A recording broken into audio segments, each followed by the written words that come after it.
Ang sabi nila, huwag magsalita ng patapos. Baka mamaya ay kainin mo lahat ng mga sinasabi mo. Magandang araw po sa inyo mga kabarangay. Ako po si Papa Dudut at naritong muli sa isang kwento ng pag-ibig, buhay at pag-asa dito sa Barangay Love Stories.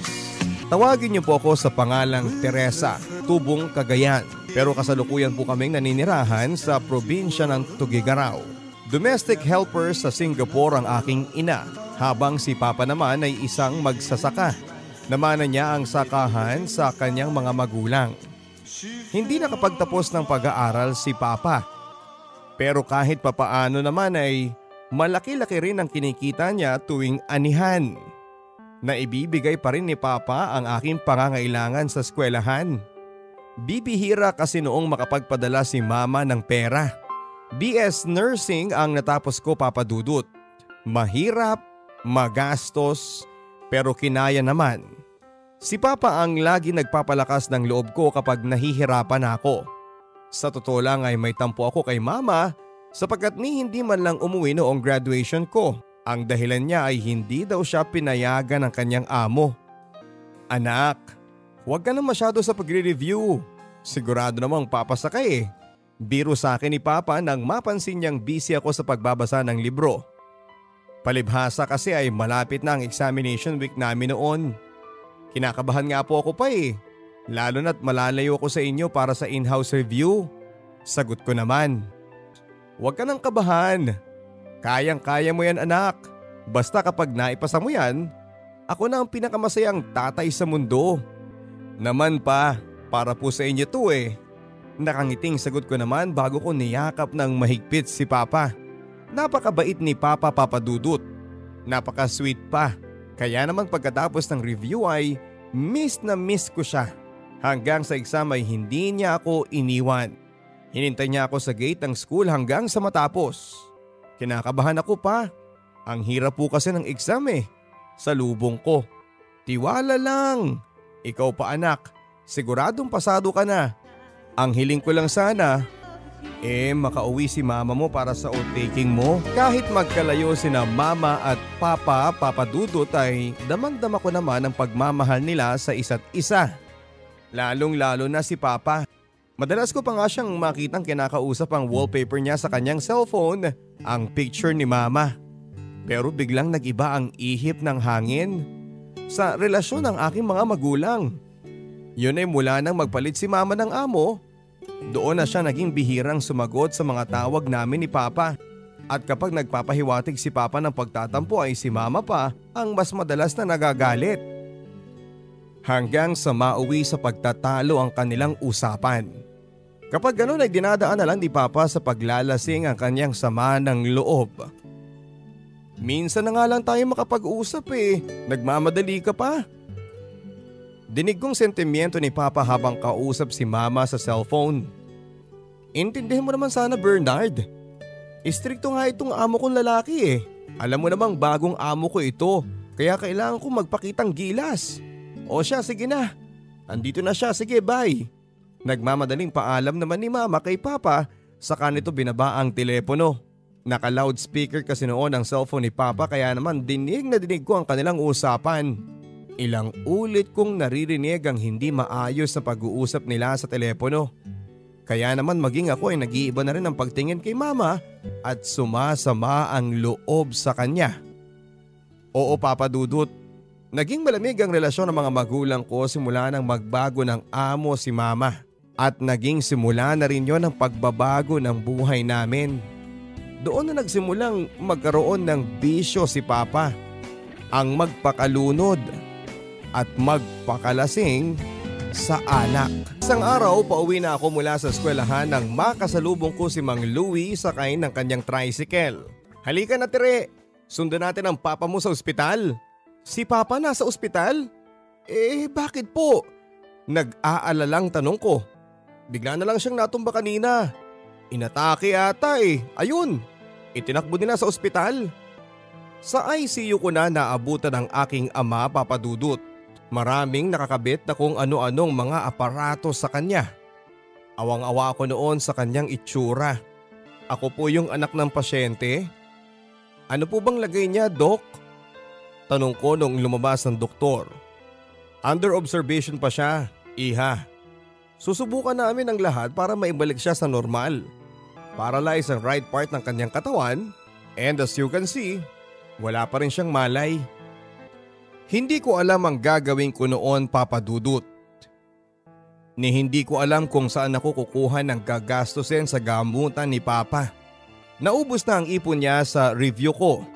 Si Mama na lang ang pag-asa ko at sinubukan kong tawagan siya sa kanyang roaming pero out of reach. Kaya naisipan kong gamitin ang cellphone ni Papa at nagbaka sakaling may number doon ng bahay na pinaglilingkuran ni Mama. At hindi nga ako nagkamali.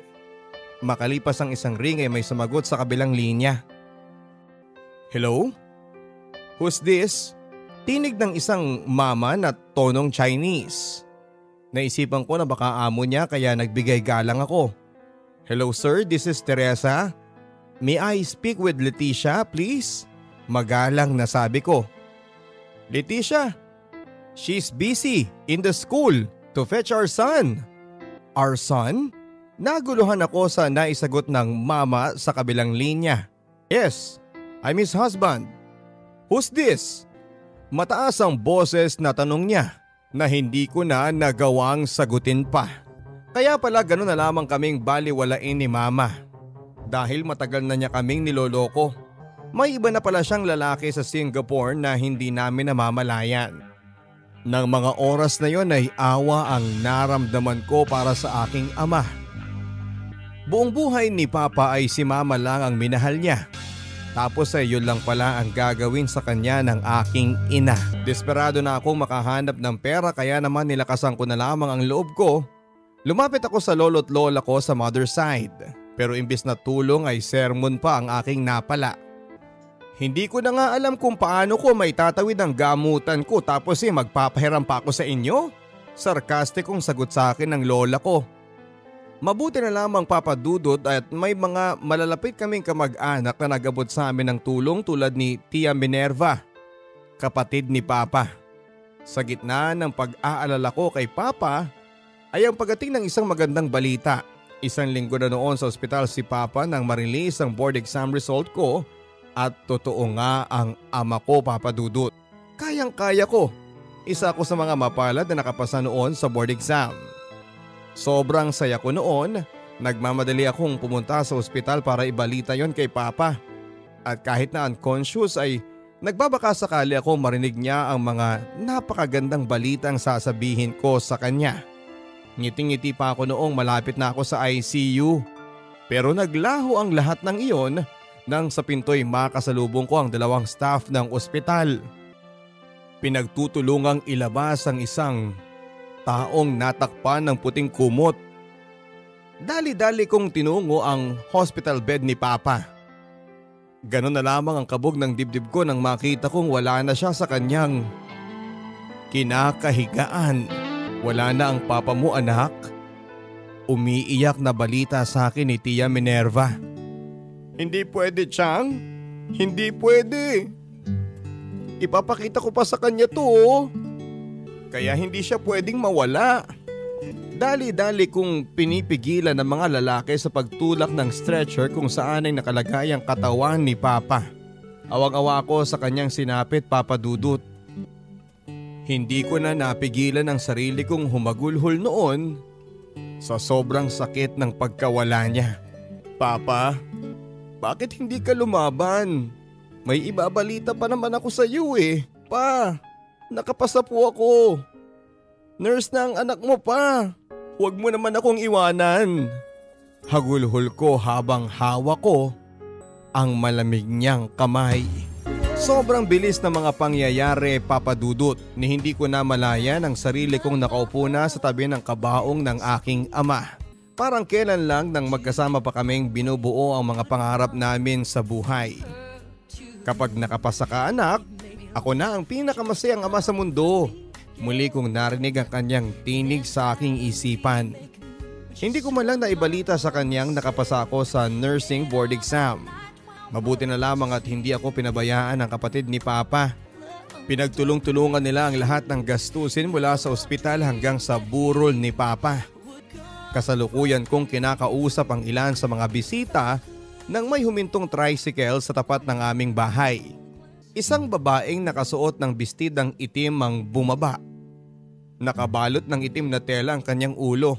Agad siyang lumapit sa kinakalagyan ng labi ni Papa. Maging ang mga bisita ay nahihiwagaan din kung sino siya. Nasilayan ko ang kanyang mukha nang tanggalin niya ang telang bumabalot sa kanyang ulo. Walang iba kundi ang aking ina.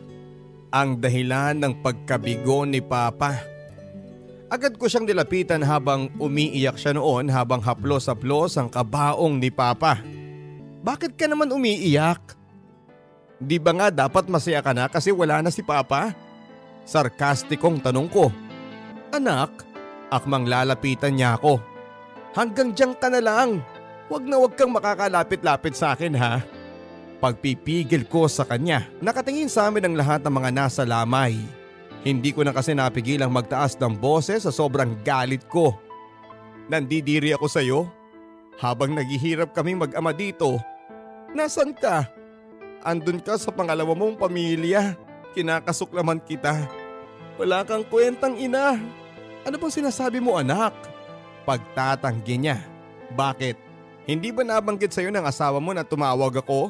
Hihingi sana ako ng tulong para kay Papa sa'yo. Pero wala ka ng mga oras na yon. Sinusundo mo daw ang anak mo. Ano? Magdi-deny ka pa? Kinakasuklaman kita ma. Alam mo ba yon? Kinakasuklaman kita. Bulyaw ko dahilan para magmadali siyang umalis. Pagkaalis niya hindi ko na napigilan ang humagulhol sa sobrang bigat ng aking dibdib. Nang mailibing na si Papa ay saka ko palang naramdaman ng sobrang kalungkutan sa bahay. Hindi ako sanay papadudot na wala si Papa. Wala na ang ama ko na lagi akong pinaghahanda ng makakain. Inalis ko na rin ang larawan ni Mama na nakasabit sa dingding at picture ni Papa ang pinalit ko. Nang sumakabilang buhay si Papa ay nagpasya na akong patirahin ng tiyahin kong si Tia Minerva sa bahay. Mabuti na yon para hindi ako masyadong makaramdam ng kalungkutan. Nakatulong din ang ingay ng mga pinsang kong mga bata pa kahit papaano papadudot ay unti-unting nababalutan ng saya ang loob ng bahay. Si Tia Minerva ang nakasama ko sa ginanap na oath-taking namin. Maluha-luha ako ng araw na yon papadudot. Hindi ko mapigilang maluha habang inaalala si Papa. Siya kasi noon ang excited sana para sa araw na yon. Kahit na wala dito ang Papa mo, sigurado akong masaya pa rin siya para sa iyo anak. Nakangiting sabi sa akin ni Tia Minerva. After ng oath-taking namin ay agad akong naghanap ng trabaho papadudot. Pero hindi pala ganon kadali yon. Ilang buwan din akong nag-volunteer sa isang ospital hanggang sa matanggap ako sa isang private hospital. Naging magiliw naman ang pagtanggap sa akin ng mga katrabaho ko. May mga senaryo nga lang na minsan ay hindi ko nakakayanan. Yung mga pasyente na sumasakabilang buhay, doon ay nadudurog ang puso ko sa tuwing may nakikita akong humahagulhol na mga mahal nila sa buhay. Ilang taon na rin na yon ang naging struggle ko sa propesyon ko. Hanggang sa maging pasyente ko si Kuya Justin. Nagkaroon siya noon ng mild stroke kaya siya na-confine. Napansin ko noon na tanging isang lalaki lang ang pabalik-balik na nagdadala ng mga kailangan niya. Malayong anak niya ito dahil sa simpleng dala noong lalaki. Hindi tulad niya na mukhang may kaya. Sa tuwing chine-check up ko ang blood pressure niya ay lagi siyang nakangiti na para bang may gustong sabihin. Habang ganoon ay sinusuklian ko na lamang yon ng ngiti. Ayoko kasing isipin niya na suplada ako hanggang sa hindi rin siya nakatiis.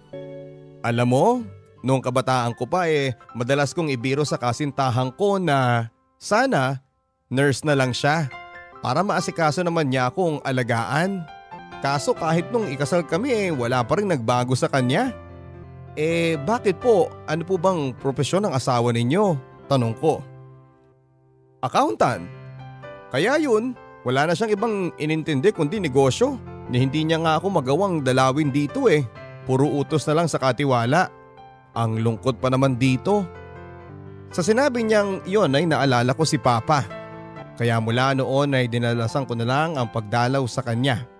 Hanggang sa unti-unti na nga kaming nakapagpalagayan ng loob at mula nang maging magkaibigan kami ay gumanda na ang record ng vitals niya.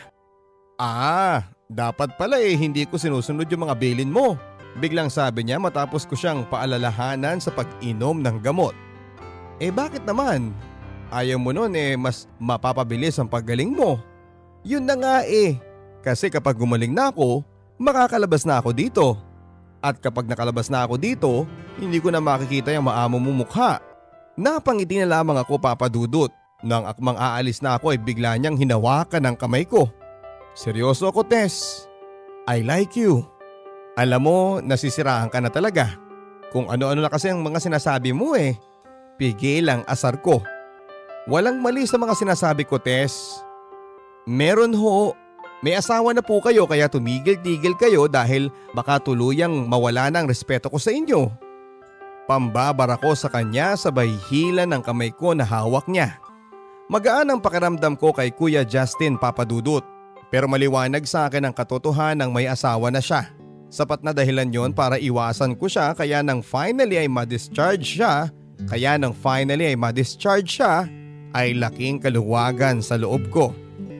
Bakit ba kasi ang kulit nyo? Hindi pa nga ako totally magaling. Dito muna ako. Narinig kong pakikipagsagutan niya sa kapwa kong nurse na umaayos ng gamit niya. Doktor na po mismo ang nagsabi na okay na po ang kondisyon ninyo kaya pinapayagan na po kayong umuwi. Sabad ko sa seryosong tono. Noon ko pa lamang siya nakitang tumahimik. Bahagya pa akong naawa sa kanya pero hindi ko na lang pinahalata pa. Sunod noon ay dumating na ang katiwala nila upang sunduin siya.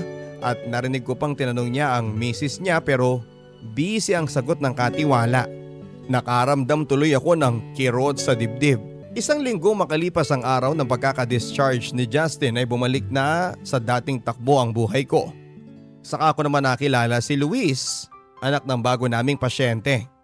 May itsura siya at matipuno rin ang pangangatawan pero hindi ko siya masyadong pinapansin noong una. Mukha kasi siyang suplado kaya nasasayangan ako sa kagwapuhan niya. Tinutukan ko na lamang ang kanyang ina dahil yon ang mahigpit na bilin sa akin ng doktor. You know what? We're so lucky to have you. Nakangiting sabi ni Sir Luis nang madatnan niya akong inaayos ang kama ng kanyang ina. Kung pwede lang sana kitang iuwi, dugtong niya habang nakatitig sa aking mga mata. Nang mga sandaling yun ay ang bilis ng pintig ng puso ko. Hindi ko kasi maipaliwanag yung nararamdaman ko habang tinititigan niya ako at para ba akong natutunaw, Papa Dudut. Are you okay, nurse? Dinig kong sabi niya. May mga sinasabi pa siya noon pero hindi ko na naririnig. Tulala ako sa gwapo niyang mukha. Sir, sorry po. Ano pong sabi niyo? I'm asking you kung kumusta na ang mami ko. Muling tanong niya. Yes sir, bumubuti na po ang kondisyon niya. Nauutal kong sagot. Sa pagkakatayo ni Sir Luis sa aking harapan, Papa Dudut, ay hindi ako maaaring magkamali. Tinamaan ako. Hanggang sa nakita ko na lamang ang sarili ko na nakukonsyus sa itsura ko sa tuwing magjo-duty ako. At kapag nasa ospital na ako sa parkingan pa lamang, ay hinahanap ko na ang kotse niya sa pagbabaka sakali na makita ko siya. Habang abala ako sa pagkaayos ng records ng pasyenteng napuntahan ko, nagulat ako nang biglang bumungad ang isang bouquet ng rosa sa aking harapan. Namiss kita. Kumusta ka na dito? Si Justin. Bigla akong nakaramdam ng hiya nang may paparating na mga nurses, maging sila ay minumukhaan si Justin. Umalis na po kayo, pwede ba? Nasa trabaho po ako. Alam mo naman sigurong hindi tama yung ginagawa mo. Ang alin? Ang dalawin ka at bigyan ka ng rosas? Panginis pa niya kaya minabuti ko na lamang natalikuran siya upang puntahan ng ilan pang mga pasyente. Minadali ko talaga ang paglalakad ko upang hindi niya ako masundan. Hindi ko kasi akalain na makikita ko pa ang pagmumukha niya. Naging maganda naman ang samahan namin pero hindi tamang umibig siya sa akin. Pamilyado siyang tao at kapag pinatulang ko siya, para na rin akong gumaya sa aking ina. Sobrang kinakamuhian ko siya at hindi ako gagaya sa kawalang hiyaan niya. Kaya malakas ang loob ko na tama lang ang ginagawa kong pag-iwas kay Justin. Ilang beses pa niya ako tinangkang dalawin Pero makita ko pa lamang ang mukha niya, sa kalayuan ay umiiwas na ako. Pero isang araw, papalabas na ako ng ospital.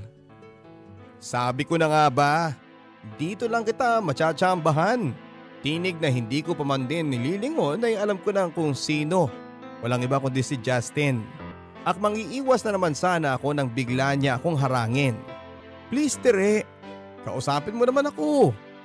Please Justin, stop this nonsense. May asawa ka na at sa mata ng Diyos, hindi tayo pwede.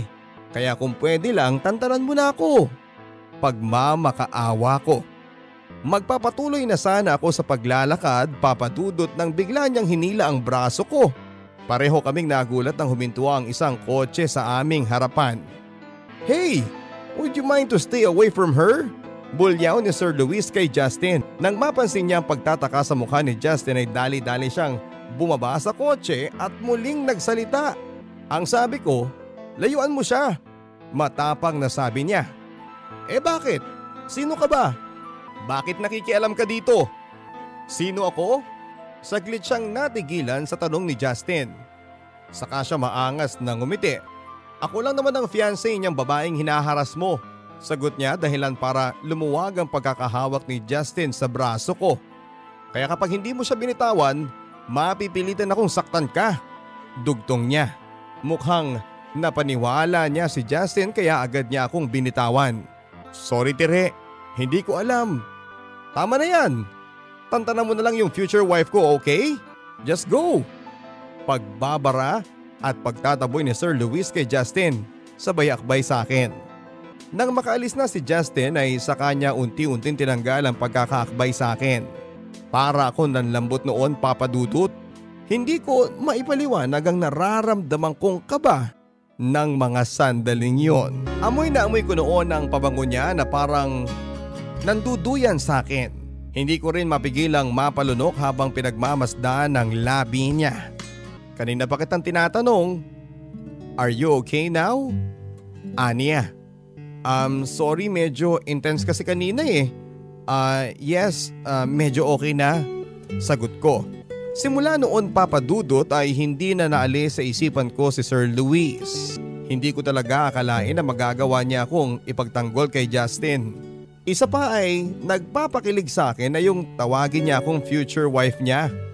Alam ko na palabas lamang niya yon pero hindi ko lang kasi maiwasang kiligin sa tuwing naaalala ko. Kaya minsan ay hindi ko mapigilan ang pagkakangiti kahit na wala naman akong kausap. Mabilis din ang pagkabog ng dibdib ko sa tuwing magra-rounds ako at isa ang mami niya sa madadaanan ko. Madalas ko kasi siyang mahuling nakatingin sa akin. May mga pagkakataon din na sinasali niya ako sa binibili niyang pagkain. Kung hindi man prutas ay energy drink at cup noodles ang inaabot niya sa akin. Simpleng pagtanaw lang yan ang utang na loob sa pag-aalaga mo kay mami. Aniya sa tuwing nag-aabot siya na makakain sa akin sa lobby. Maging ang mga kasama kong nurse ay hindi mapigilang mapangiti sa tuwing nakikita nilang kausap ko si Sir Luis. Uwi na ako noon mula sa duty nang biglang mag-ring ang cellphone ko mula sa isang unknown number. Nag-aalangan pa akong sagutin ang tawag noong una. Kinukutuban kasi ako na baka si Justin lamang yon, pero dahil inaalala ko rin si Auntie Minerva na mahilig makitawag sa iba, makontak lamang ako ay sinagot ko na lamang. Hindi mo ba alam na masyadong delikado yung ginagawa mong paglalakad pa uwi sa inyo? Bungad ng tumawag sa akin. Dahil sa ingay mula sa daanan ay hindi ko mabusesa ng lalaking nasa kabilang linya. Si Luis ito. Andito ako ngayon sa kalye, tapat mo. Halika na, ako na maghahatid sa may inyo. Nang mapatingin nga ako sa kabilang kalye ay nakita ko ang kanyang sasakyan. Naaninag ko na rin ang kanyang mukha at parang hindi siya mapahiya ay pinuntahan ko na lamang siya kaagad. Una kong tinanong kung saan siya nakakuha ng number ko pero ngiti lang ang sinagot niya sa akin. Papadudot, para na naman akong lumulutang na magkasama na kami sa loob ng kanyang kotse. Muli kong naamoy ang pabango niya at sa tuwing magtatama ang aming mga mata ay hindi ko mapigilang mapayuko. You know what?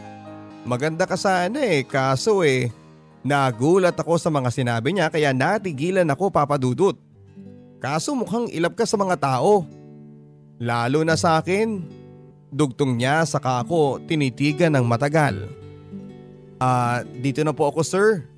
Sakto kasing malapit na kami sa bahay kaya agad ko siyang pinahinto. Next time huwag kang magmamadali pa uwi ha, future wife. Sa sinabi niyang yun ay nanlaki ang mga mata ko sa gulat. Muling bumilis ang tibok ng puso ko, Papa Dudut. Yung bang parang tumaas bigla ang dugo ko sa katawan na hindi ko maintindihan. Palabiro ka talaga sir. And I hate when you're calling me that sir. Luis na lang, nakangiting sabi niya. Thanks again Luis. Kinabukasan Papa Dudut ay muling nagring ang cellphone ko mula sa isang unknown number. At sa pag-aakalang si Luis ay sinagot ko agad ang tawag. Pero nabigo ako dahil boses ng babae ang nasa kabilang linya. Umiiyak. Humihingi ng kapatawaran. Iniisip kong baka na wrong dial lamang ang ali pero nang tawagin niya akong anak, bahagya akong natigilan. Ang aking ina na pala ang kausap ko kaya naman muling nabuhay ang aking galit sa kanya. Naalala kong bigla ang naging paghihirap namin ni Papa. Ang panlulokong ginawa niya sa amin. Wala akong inang manluloko. Tanging naisagot ko sa kanya saka ako pinatay ang linya ng telepono. Pero muling nagring ang aking cellphone. I said leave me alone. Hindi kita kailangan. Pasigaw na sagot ko sa tawag. Nagulat na lamang ako na boses ni Luis ang nasa kabilang linya. Hey, relax. Are you okay? Agad akong humingi ng paumanhin sa naging asal ko sa kanya. Sa kanya ako inayang magkita sa labas. Batid kasi niyang kailangan ko ng makakausap. Pagkasundo niya sa akin, dinala niya ako sa isang kainan at doon ko na ikwento ang lahat sa kanya. Mula sa mga naging hirap naming mag-ama hanggang sa panloloko sa amin ng aking ina. Agad naman niyang naunawaan kung bakit gano'n na lamang ang galit ko sa mama ko. You know what? Para mawala ang stress mo, let's go somewhere else. Yung malayo dito. Saan? Agad siyang tumayo para ayain ako pabalik ng kotse. Nang mapalayo na kami ay hindi ko mapigilan ang sarili kong tanungin siya kung saan kami pupunta. Ngunit ngiti lang ang naisagot niya sa akin. Dinala niya ako sa baybayin ng Ilocos Norte. Sobrang iginaan ang loob ko habang pinagmamasdan ng dalampasigan.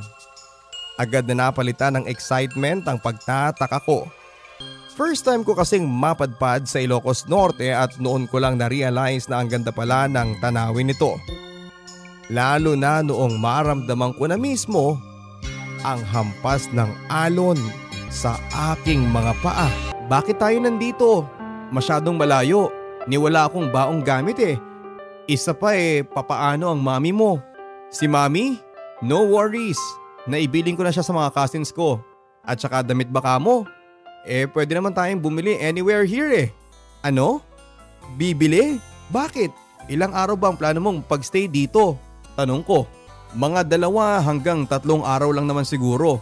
Stress din kasi ako lately sa trabaho ko eh. Napangiti na lamang ako sa mga naisagot niya. Sa totoo lang Papa Dudut ay okay lang sa akin yon. Kung sa ganoong paraan ko naman siya makikilala, bakit ba hindi? Balikbayan pala siya mula sa California, kasabay niyang nagpunta doon ng dati niyang kasintahan. At dahil sa masyado siyang nasakal dito ay pinili niyang bumalik ng bansa para na rin sa kanyang mommy. Nataon rin kasing nasa kritikal na kalagayan noon ang mommy niya. Mas gusto niya kasing dito gampanan ang propesyon niya bilang isang veterinarian. Sa isang mamahaling resort siya umupa ng 2 room kung saan kami pansamantalang nanatili. Unang araw pa lang namin sa Ilocos, marami na kaming napasyalan. Noon ko lang din unang nasilayan ang Bangge Windmills sa may Pagudpod at ipinasyal din niya ako sa iba't ibang resorts at maging sa vegan.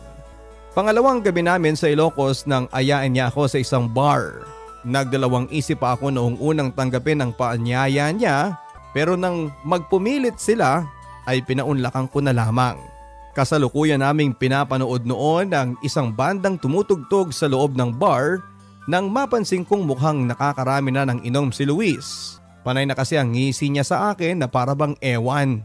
Medyo may tama na rin ako ng mga oras na yon pero kahit papaano ay nakokontrol ko pa naman ang aking sarili. Alam mo, hindi talaga ako nagkamali sa pagpili sa'yo. Hindi ka lang maganda, mabait pa. Nakangiting sabi niya habang pinagmamasdan ang aking mukha. Medyo nailang ako sa kung paano niya ako titigan, Papa Dudut. Kaya kung saan-saan ko na lang ibinaling ang mukha ko. Nang mapansin niyang hindi ako komportable ay muli niyang ibinaling ang kanyang atensyon sa singer sa bar. Bago pa siya makaisip na umorder ulit ng maiinom ay inaya ko na siyang bumalik sa hotel.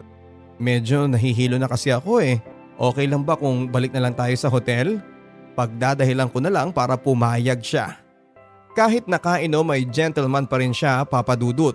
Agad niya kasing binuhat ang shoulder bag ko at bukod doon ay inalalayan pa rin niya ako na para bang ako pa ang lasing sa aming dalawa. Nang matapat na kami sa kwarto ko ay maayos naman niya akong inihiga sa aking kama. Nagpanggap talaga akong masakit ang ulo ko noon kahit nakahiga na ako. Medyo kinakabahan ako noon, Papa Dudut, kasi baka makalimutan niyang magkaiba kami ng room. Nanlalakit na ako noon kaya pagkasara niya ng pintuan ay agad kong tinungo ang banyo upang makapag-shower. Nang magbibihis na sana ako ay nagulat ako sa lalaking nagsalita sa aking likuran. "You're so beautiful, Teresa." Mula sa salamin sa harap ko ay tanaw ko si Luis, nakaupo sa maliit na sofa sa aking likuran at dahil doon ay dali-dali kong hinigpitan ang pagkakasuot ko sa aking bathrobe. "Kanina ka pa ba dyan? May nakalimutan ka ba? Bakit napabalik ka pa ata?" Nauutal at kinakabahang tanong ko. "Ha? Hindi naman ako lumabas, sweetie eh." Sagot niya habang papalapit sa akin. "You mean kanina ka pa talaga dyan?" Gulat na tanong ko. "Yes, at kanina pa kitang pinagmamasdan." Sagot niya na noon ay nakatayo na sa aking likuran. Nang hawakan niya ang mga balikat ko ay may naramdaman akong kakaiba. Gustong gusto kong ipagtabuyan siya noon, Papa Dudut, pero ewan ko ba kung bakit hindi ko magawa. Hindi ko siya magawang titigan sa mata. Dinig na dinig ko ang bilis ng pintig ng puso ko ng mga oras na yon, Papa Dudut. "Sir, Luis, inaantok na kasi ako eh. Kaninang sinasabi mong masakit ang ulo mo, hindi ka agad ako naniwala. Alam ko kasing ayaw mo lang akong malasing ng sobra." Nang iharap niya ako ay matamad niya akong tinitigan hanggang unti-unting lumapit ang kanyang mukha upang hagkan ako sa aking mga labi. Hindi ko na rin napigilan ang sarili ko sa pagtugon sa mainit niyang halik, Papa Dudut. Matagal ko na rin naman siyang gusto, dahilan kung bakit agad akong natangay. Nagtagal pa ang halikang yon at bago niya ako binuhat upang ihiga sa aking kama, dahan-dahan niyang hinubad ang suot kong bathrobe. Hindi ko maipaliwanag ang nararamdaman ko noon, lalo na noong magdikit na ang aming katawan. Kapwa na kaming walang saplot. Alam kong hindi ito ang tamang oras at lugar para tanungin kita, Teresa. Pero bago ko to gawin, I want you to know that I love you. Bulong niya sa akin. Isang matamis na ngiti lang ang naisagot ko sa kanya, Papa Dudut. "Mahal mo rin ba ako?" Dugtong niya. Hindi ko na napigilang matawa, Papa Dudut. Hindi ko lang kasi sukat akalain na sa ganong tagpo pa talaga niya ako tatanungin kung mahal ko siya. "Yes, Luis. I love you. I love everything about you." Sagot ko. Muli niya akong siniil ng halik. Unang pagkakataon kong naranasang ipahawak sa lalaki ang aking katawan. Oo, Papa Dudut. Ipinaubaya ko ng walang alinlangan ang aking sarili kay Luis. Nung gabing yon, at tila ba nakalimutan ko ang lahat ng mga sandaling pinagsasaluhan namin, ang init ng aming pagmamahalan. Kinabukasan, Papa Dudut, ay isang nakangiting Luis ang agad na tumambad sa akin. Agad niyang hinagkan ang aking noo. "Nakatulog ka ba ng mahimbing, mahal?" "Yes, mahal." "Sana mahalin mo pa rin ako ng buong buo, Tere. Marami ka pang kailangang malaman sa akin." "Shh! Sabi ko na nga, di ba? Mamahalin ko ang lahat sa'yo." Pagpipigil ko na lamang sa drama niya. Naging masaya naman ang huling araw namin sa bakasyon, Papa Dudut. Yung huling araw na yon ay napuno ng pagmamahalan. Pagkabalik namin ng Tugigaraw ay agad namin pinuntahan ang kanyang mommy na noon ay bumubuti na ang kalagayan. Naipakilala ko na rin siya sa tiyahing ko bilang boyfriend ko at mabuti na lamang at maayos naman siyang tinanggap, maging ni Tia Minerva at ng asawa nito. Labis din siyang napalapit sa mga pinsan ko, lalo na kay Buknoy, bunsong anak ni Tia Minerva na mahilig makipagkulitan sa kanya. "Maiwan ko muna kayo at magluluto lang ako ng hapunan, ha?" pagpapaalam ko sa kanya. Pero pagtalikod ko na pagtalikod ay agad na gumuhit ang matamis ng ngiti sa aking mga labi. Kinilig lang ako kasi sa isiping magkakaroon kami ng sariling pamilya ni Luis. Nagkaroon lang ng kaunting problema nang ipakilala niya ako sa mami niya. Pilit ng ngiti lang ang naibigay sa akin ng mami niya. Inintindi ko na lamang ang sitwasyon, Papa Dudut. Marahil ay hindi pa gaano maganda ang pakiramdam. Pero nang hilingin itong makausap si Luis nang silang dalawa lamang ay nagtaka ako. Alam ba ito ni Arlene, Luis? Hindi sinasadya ay narinig ko ang tanong sa kanya ng mami niya. Ang ilan naman sa mga pag-uusap nila ay hindi ko na narinig pa. Nakita ko kasi ang ilan sa mga katrabaho ko. Kinumusta nila ang naging getaway namin ni Luis. Ganon na lang ang kilig nila nang banggitin kong boyfriend ko na siya. Noon pa man kasi ay nagwagwapuhan na sila kay Luis. Kaya naman habang kinukwento ko ang mga lugar na pinuntahan namin, hindi ko mapigilan ng muling kiligin. After ng work namin ni Luis ay kung saan-saan kami napapadpad. Mahilig kasi siyang pumunta sa kung saan-saan, bagay na nagugustuhan ko na rin naman. Walang kasing saya ang mga sandaling kasama ko si Luis, Papa Dudut. Siya yung tipo ng tao na kapag nakakasama mo ay marami kang matututunan. Sobrang sweet and caring na boyfriend ni Luis, Papa Dudut. May mga ilang babae rin ang nababasa kong nagtitext sa kanya na para bang nagpapakita pa ng motibo. Yang mga yan, mga puppy owners kong client. Hindi mo naman kailangang mag-explain. I trust you, Luis. I love you, Teresa. Tanging naisagot niya sa akin habang mahigpit niyang hawak ang kamay ko. Kay Luis na umikot ang mundo ko. Nasanay na akong araw-araw kaming magkasama saan man magpunta. July 28, 2012, second month rin namin ni Luis nang maisipan ko siyang sorpresahin sa kanyang klinik. Bitbit ko ang isang kahon ng cake at isang greeting card. Tanging ang sekretary lamang niya ang nadatnan ko. May nilakad lang daw siyang importanteng papeles. Kaya nagpa siya akong hintayin na lamang siya. Ilang kliyente na rin ang sumunod na nagdatingan. Nang biglang pumasok ang isang babaeng glamorosa ang bihis at mukhang may kaya. Agad nitong nilapitan ang sekretary ni Luis. Andyan pa si Luis? Si Doc Luis po. Wala po ma'am pero paparating na po siya. Good. Ako ang unang kakausap sa kanya bago sila ha. Pakisabi si Arlene. Pamilyar ang pangalan niya. May appointment po ba kayo kay Doc ma'am? Sana itanong ng sekretary ni Luis ay bahagyang natawa ang babae. Bago ka siguro dito no? Call me Ma'am Arlene. Wife ako ni Doc Luis. Sa narinig kong pangalan ng babae, Papa Dudut, ay para bang biglang huminto ang mundo ko. Si Luis? May asawa na? Mahinang tanong ko sa sarili ko. Nangingilid na ang mga luha ko, sobrang sama ng loob ko sa mga natuklasan ko. Akmang aalis na sana ako nang sakto namang dumating si Luis at gano'n naman ang tuwa ng babaeng nagpakilalang asawa niya.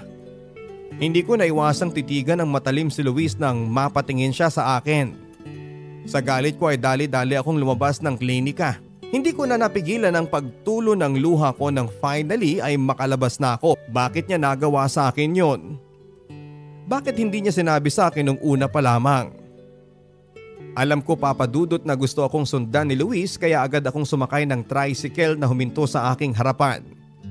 Tumawag si Luis sa cellphone ko noon pero hindi ko na iniintindi. Agad kong pinatay ang cellphone ko. Sana pala ay kinalala ko muna siya ng mabuti, Papa Dudut, bago ako nagtiwala sa kanya. Iyak ako ng iyak noon pagpasok ko sa aking kwarto. Pinipilit ko pang hinaanoon ang paghikbi ko sa pangambang baka marinig ako ng Tia Minerva ko. Sana pala ay hindi ako nagpadalos-dalos sa pagtitiwala kay Luis. Hanggang sa nakatulugan ko na lamang ang pag-iyak. Kinabukasan ay namalayang ko may humahaplo sa aking ulo. Agad akong napabalikwas ng bangon nang makita kong si Luis. Anong ginagawa mo sa kwarto ko? Relax mahal. Nagpaalam ako kay Tia Minerva. Pakinggan mo sana ang mga paliwanag ko. Tama na Luis. Sapat na sa akin na malamang niloko mo lang ako. Maluhaluhang sagot ko. Look mahal. Oo tama ang dinig mo. Wife ko si Arlene pero ano?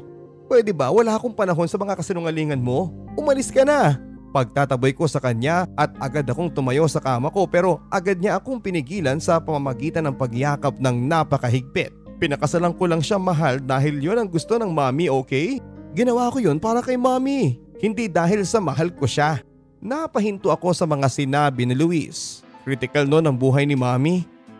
Inakala ko makakatulong sa paggaling niya ang pagpapakasal ko sa babaeng gusto niya para sa akin. Kinakapatid ko si Arlene at matagal na siyang nirereto sa akin ni mami. Pagkatapos ng kasal namin ay agad na bumalik si Arlene kung saan siya nagtatrabaho. After a year ay pinipitasyon niyang kunin ako sa California. Sinubukan kong pag-aralan siyang mahalin pero bigo ako. May ilang bagay kaming hindi napagkakasunduan. Nagiging bayolente pa siya kapag nag-aaway kami, dugtong niya. Hindi ko pa rin alam kung paniniwalaan ko ba si Luis, Papa Dudut. Noong mga oras na yon ay galit pa rin kasi ang nangingibabaw sa puso ko. Sa mata ng Diyos at tao, asawa mo pa rin siya, Luis. Kaya tama na to, pwede ba? Inaayos na namin ang pagpapawalang bisa ng kasal namin. Yun ay bago pa man ako bumalik ng bansa. Inopen up ko na rin dati kay mami na hindi na healthy ang marriage namin. Kaya siya na mismo nagsuggest sa akin na ipaanal ko na ang kasal namin. Pagpapaliwanag niya. Batid kong labag yon sa loob ni mami. Kinagabihan kasi noon ay muli siyang inatake. Dahilan para agad akong umuwi ng Pilipinas sa sobrang pag-aalala. Look, Tere. Kung lukuhan lang ang lahat ng ito, ipapakilala ba kita kay mami bilang current GF ko? Tanong niya na nagpapakumbinse sa aking paniwalaan siya. Kaso, hindi ko pwedeng ipaalam kay Arlene na may GF ako habang pinaprocess pa lang ang annulment namin. Dugtong niya. Nang mapansin niya ang panlilisik ng mga mata ko ay muli siyang nagsalita. Isa pa sa mga dapat mong malaman, iba ang ugali ni Arlene. Minsan na kasi niyang nabanggit sa akin na papayag siyang mapawalang bisa ang kasal namin, huwag na wag lang niyang malalaman na may ibang babae ako. Ayaw kasi niyang mapahiya sa mga common friends namin. Kapag nagkataon ay hindi ko raw magugustuhan ang gagawin niya. Bahagya akong natahimik nang muli siyang nagsalita. Hindi biro ang pinagdadaanan ko at ngayon kita higit na kailangan, mahal. So please, Tere, stay. Pagmamakaawa niya habang nakaluhod sa aking harapan. Dahilan para maawa ako, Papa Dudut. Agad ko siyang pinatayo sa kanya ako niyakap ng mahigpit. Hindi ko rin alam kung papaano i-handle noon ang sitwasyon namin ni Luis, Papa Dudut. Para kasing bigla akong nakaramdam ng hiya sa sarili ko. Nagawa kong tanggihan ang pag-ibig na inaalay sa akin noon ni Justin sa ngalan ng delikadesa. Pero wala akong kamalay-malay na may asawa na rin pala ang lalaking pinili kong mahalin. Sa pagbabalik sa bansa ng asawa ni Luis ay kinakailangan naming baguhin ang mga naging routine namin habang hinihintay na ma-approve ang annulment ng kasal nila ni Arlene. Mula noon ay palihim na kaming nagkikita ni Luis. Hindi kami pwedeng lumabas o mamasyal sa mataong lugar. Labag man sa loob ko ay tinitiis ko na lamang ang lahat para kay Luis. Ayoko kasing maramdaman niya na sinusukuan ko siya. Kapag nami-miss niya ako ay palihim na lamang kaming nagkikita sa ibang lugar. Sinusulit namin ang bawat nakaw na sandali kapag magkasama kami. Oo, Papa Dudut. Nagmimistula akong kabit sa taong mahal ko. Napapaluhan na lamang ako sa katotohanang kinain ko na ang mga salita ko sa sobrang galit ko noon kay mama. Na kailanman ay hindi ako matutulad sa kanya, pero kabaliktaran pala noon ang mangyayari sa akin. Sa ginagawa ko ay wala na rin kaming pinagkaiba ng aking ina. Gustong gusto ko nang iwasan si Luis. Pero sa tuwing naiisip ko ang mga napagsamahan namin, ay pinanghihinaan ako ng loob na iwanan siya. Isang araw, pauwi na ako sa bahay nang biglang nagring ang cellphone ko. Si Tia Minerva. Itinakbo raw nila sa ospital si Buknoy dahil sa mataas na lagnat at pagdurugo ng ilong nito. At maging ako ay nag-alala kaya naman agad akong napasugod sa ospital. Tumulong pa ako sa mga nurse na mag-asikaso kay Buknoy at awang-awa ako sa itsura niya. Hinang-hina siya at namumuti ang kanyang mga labi. Ate Tere, thank you ha kasi nandito ka sa tabi ko. Wala yun, Buknoy. Kaya magpagaling ka na. Mamamasyal pa tayo kina Kuya Luis mo. Medyo nag-alangan pa akong banggitin ang pangalan ni Luis sa pangambang baka hanapin niya ito sa akin. Pwede niyo po bang tawagin si Kuya Luis dito? Gusto ko po kasi siyang makita ng personal eh. Nang ipaliwanag ko sa kanyang hindi maaari ay bigla siyang umiyak. Maging si Tia Minerva ay hindi siya napahinto kaya hiniling na lamang natawagan ko si Luis. Sa totoo lang Papa Dudut ay alanganing mapapunta ko pa si Luis sa ospital ng ganong oras. Sigurado kasi magtataka si Arlene kapag nagkataon. Pero dahil sa pag-aalala kay Buknoy ay pikit mata kong tinawagan ang number niya. Nasagot naman niya ang cellphone niya at nasabi ko ang kondisyon ni Buknoy. Kaso habang nag-uusap kami narinig ko ang tinig ni Arlene. Tinatanong nito kung sino ang kausap ni Luis. Kasunod nun ay ang pagpatay ni Luis ng linya ng telepono. Kinakabahan ako sa nagawa kong pagtawag sa kanya. Mabuti na lamang at napakalma na ng mga nurse si Buknoy kaya hindi ko na muling kinulit pa si Luis. Kinabukasan nang makatanggap ako ng text mula kay Luis. Next time, huwag kang tatawag ng ganong oras. Alam mo namang kasama ko siya. Laman ng text niya na kinasama ko ng loob. Parang ang dating kasi sa akin ng text na yon ay ako ang naghahabol sa kanya. Sorry ha, emergency lang kasi eh.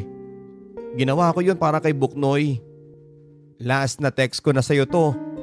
Nakapasok pa ang isang missed call niya bago ko tuluyang napatay ang cellphone ko.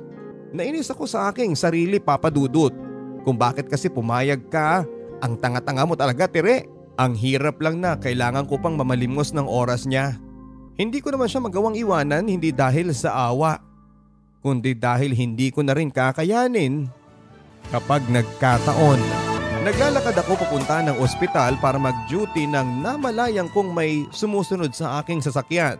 Nang mapansin kong si Luis yun ay binilisan ko ang aking paglalakad pero agad niyang binilisan ang andar ng kanyang kotse upang ihinto sa aking harapan. Saka dali-daling lumabas para harangin ako. Bakit mo kasi ginawa yun eh? Sorry ha, ginawa ko lang naman yun para kay Buknoy. Naiiritang sagot ko. Eh pwede mo naman akong i-text diba? Magre-reply naman ako eh. Alam mo Luis kung napapagod ka na sa ganitong sitwasyon? Ako rin. Pagod na ako. Sa tingin mo ba hindi ako nahihirapan? Pumayag ako maging kabit mo ng di oras. Pero bakit ganun? Magdadalawang buwan na pero wala pa rin nangyayari sa annulment ninyo. Hanggang kailan ako ganito ha? Ayoko na. Ngayon ka pa ba susuko mahal? Kung kailan malaya na ako? Naaprubahan na ang annulment. Kaninang umaga ko lang natanggap ang balita. I'm all yours Tere. Nang harapin ko siya ay bumungad sa akin ang maluha-luha niyang mata. Maging ako ay naluha na rin sa sobrang saya Papa Dudut. Ang buong akala ko ay sa teleserye lamang nangyayari ang happy ending. Maging sa amin rin pala ng pinakamamahal kong si Luis ay posibleng mangyari yon. Nang ma-approve na ang annulment ng kasal nila ay bumalik na si Arlene sa Amerika. Maging ang mami ni Luis ay labis din ang kasiyahan sa kalagayan ng kanyang anak. Mali pa lang idikta ko ang kapalaran ng anak ko. Ang mas mahalaga pala dito ay kung saan siya masaya. At yun ay sa piling mo Tire, nakangiting sabi sa akin ng mami ni Luis.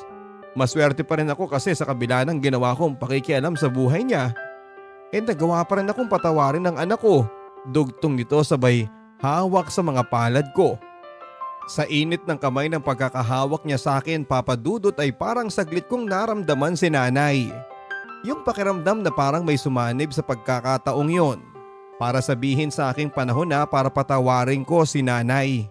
Sa sobrang pangungulila ko ay nagawa kong yakapin ang mami ni Luis. Sunod nun Papa Dudut ay inayos namin ang aming pagpapakasal. Nakakatawa nga dahil araw mismo ng kasal ko nang madiskubre naming nagdadalang tao ako. Hindi ko maipaliwanag ang kasiyahang nararamdaman ko ng mga sandaling yon. Naglalakad na ako sa altar sa lalaking pag-aalayan ko ng buong buhay ko habang nasa sinapupunan ko ang bunga ng pag-iibigan namin. Naging matagumpay naman at masaya ang naging kasalan Papa Dudut. Habang nagkakasiyahan ang lahat sa resepsyon ng aming kasal, noong oras na para pakawala ng puting kalapate, ang kalapating hawak ni Luis ay mapayapang lumipad papalayo sa amin. Pero nagulat ang lahat kung saan tumungo ang kalapating binitawan ko. sa isang babaeng masayang pinagmamasdan kami sa di kalayuan. Biglang bumilis ang tibok ng puso ko nang makita ko ang luha sa kanyang mga mata. Si Nanay Papa Dudut. Nakakatuwa lang na talagang literal na inilarawan sa akin ng kalapating yon ang kapayapaan sa pamamagitan ng pagtungo nito kay Nanay sa araw ng aking kasal. Nagpunta si Nanay sa kasal namin ni Luis. Panahon na, mahal, para palayain mo ang sarili mo sa puot na dala ng nakaraan. Ang sabi ni Luis na noon ay nakangiti sa akin. Sa itsura ng asawa ko ay parabang hindi siya gulat sa muling pagkikita naming mag-ina. Naniniwala kasi ako mas makukumpleto ang saya mo, mahal, kapag nagkaayos na kayo ng nanay mo. Kaya ginawan ko ng paraan para makadalo siya sa pinakamahalagang araw ng buhay mo bilang asawa ko. Dugtong ni Luis dahilan para mapaluha ako. Saka ako kaagad na tinungo si Nanay at paulit-ulit niyang inuusal ang paghingi ng tawad habang kapwa kami humahagulhol, Papa Dudut. Nang mga oras na yon ay naramdaman ko ang pagkabuo ng aking pagkatao. Naluluha ako sa sobrang tuwa sa kabaitang ipinamala sa akin ng Poong May Kapal. Dahil sa naging matagumpay ang aming kasal, ang pagkakatuklas namin sa aking pagnadalang tao at pagkakaayos namin ni Nanay. Masaya rin ang aming pagsasama ngayon bilang mag-asawa ni Luis. Natupad rin ang pinapangarap ni Luis na lalaki ang unang maging baby namin. Sa ngayon ay namamahala ako ng mumunting negosyo naming mag-asawa, habang si Luis naman ay nakatutok pa rin sa kanyang animal clinic. Si Nanay naman, maging ang mami ni Luis, ay siya namang nag-aalaga kay Baby Earl. Maraming salamat, Papa Dudut, sa pagpapaunlak sa aking kwento ng buhay at pag-ibig. Dalangin ko ang patuloy na paglago ng iyong programang Barangay Love Stories. Maging si Luis ay umaasa ring sana ay kwento ko naman ang mabasa ninyo. Nagmamahal ang inyong kabarangay, Teresa. Maraming salamat sa pagtutok sa inyong Barangay Love Stories na napapakinggan sa Barangay 97.1 Manila, 103.5 Davao, 107.1 Bacolod, 92.7 Baguio, 100.7 Cagayan de Oro, 93.5 Dagupan, 102.3 Jensan, 93.5 Iloilo, 92.9 Kalibo, 96.3 Legazpi, 91.1 Lucena, 101.5 Naga and 97.5 Palawan. Hanggang sa muli, ako po si Papa Dudut sa mga kwento ng pag-ibig, buhay at pag-asa dito sa Barangay Love Stories. Pagsikat